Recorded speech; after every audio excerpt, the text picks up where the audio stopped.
ফরিদপুরের সালথা সদর বাজারের প্রাণকেন্দ্রে কুমার নদের উপর নির্মাণাধীন স্বপ্নের সেতুর অগ্রগতি পরিদর্শন করেছেন সড়ক ও জনপথ বিভাগের নির্বাহী প্রকৌশলী খালিদ সাইফুল্লাহ সর্দার এবং সালথা উপজেলা নির্বাহী কর্মকর্তা মোহাম্মদ দবির উদ্দিন। আজ সোমবার সকালে তারা সরেজমিনে নির্মাণ কাজ পরিদর্শন করে প্রকল্পের সার্বিক অগ্রগতি, কাজের মান ও বাস্তবায়ন প্রক্রিয়ার বিভিন্ন দিক ঘুরে দেখেন।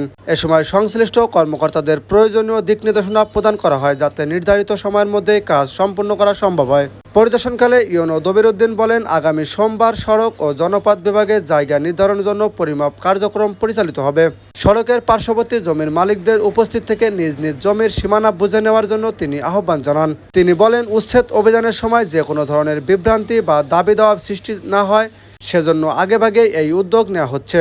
তিনি আরও বলেন, এই সেতুটি শুধু একটি অবকাঠামো নয়, এটি সালতাবাসীর দীর্ঘদিনের প্রত্যাশার প্রতিফলন। কোনো ব্যক্তি বা গোষ্ঠীর স্বার্থে এই গুরুত্বপূর্ণ প্রকল্প ব্যাহত হতে দেওয়া হবে না।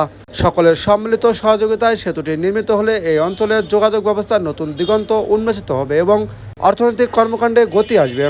এ সময় তিনি আশেপাশের দোকান মালিক, জমির মালিক এবং স্থানীয় গণ্যমান্য ব্যক্তিদের উপস্থিত থেকে সহযোগিতা করার আহ্বান জানান।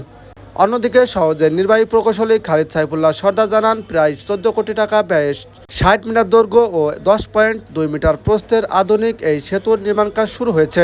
প্রকল্পটি বাস্তবায়নে প্রায় 18 মাস সময় লাগবে।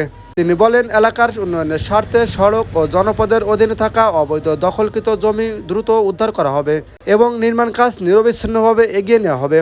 স্থানীয়দের প্রত্যাশা, সেতুটির নির্মাণ কাজ সম্পূর্ণ হলে সালতা সদর বাজার সহ আশেপাশের বিস্তীর্ণ এলাকায় মানুষের যাতায়াত ব্যবস্থা সহজ হবে, ব্যবসা বাণিজ্যের প্রাণচাঞ্চল্য ফিরবে এবং সামগ্রিকভাবে এলাকার আর্থসামাজিক উন্নয়নে ইতিবাচক পরিবর্তন আসবে।